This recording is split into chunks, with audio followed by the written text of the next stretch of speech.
Despite a brutal crackdown by Pakistan Army Chief Asim Munir's forces, protests in Pakistan-occupied Kashmir are raging, with Pakistani administration choking the supply of food, fuel and medicines to PoK. Locals have now appealed to India for assistance. Thousands of supporters of civil society group Joint Awami Action Committee, or the JAAC, have been on a sit-in at Rawalakot's Eidgah ground since the 9th of June. The protests were originally ignited by a ban on the JAAC, which put forth 38 demands, including the abolition of 12 seats in the so-called Legislative Assembly, which are dominated by Pakistanis. Urged by the official response, many protesters have also called for freedom from Pakistan's illegal occupation. Addressing a charged-up crowd at the Eidgah ground, JAAC leader Aman Khan called on India to provide food and medicines to the residents of Pakistan-occupied Kashmir. Accusing Pakistan of curtailing essential supplies, he's also warned that the protesters could consider marching toward the line of control if Munir's forces respond to the people's demands with bullets. Listen in.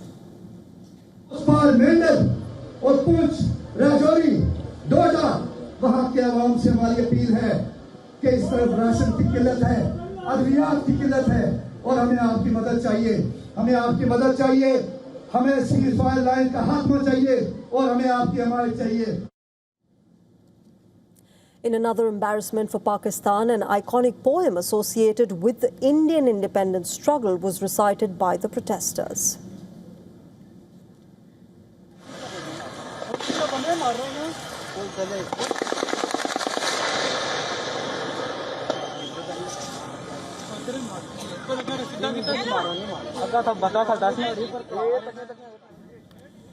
Instead of holding negotiations, Asim Munir's forces resorted to the use of brute force, with Pakistani rangers opening fire and tear gas near Neelam Bridge in Muzaffarabad.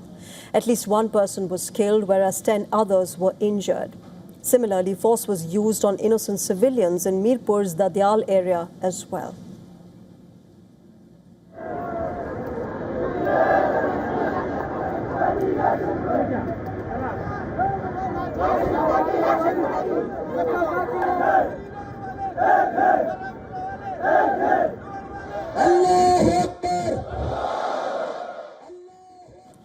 Amid this, JAAC has issued a fresh ultimatum now. It has asked the Pakistani government to accept its demands by the 8th of July, failing which it will announce the next course of action on the 9th of July.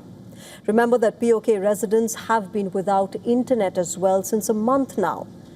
Meanwhile, Pakistan continues to face global criticism over its handling of Pakistan-occupied Kashmir protests. A day earlier, thousands of Kashmiris living in the UK participated in the London Kashmir Million March.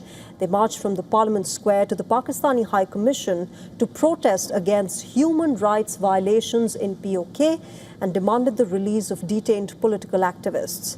Demonstrators waved flags, chanted pro-freedom slogans and condemned the arrest of JAAC leader Shaukat Nawaz Mir. Now, the uproar over the situation in PoK also spread to New Zealand. Members of the Kashmiri diaspora staged a protest against the Pakistani government and the Munir-led army in Auckland. While Pakistan is desperately trying to project normalcy in PoK, remember the ground reality is stark, with a clear attempt to crush the spirit of the protesters. With the people showing defiance, it now remains to be seen what their next course of action will be.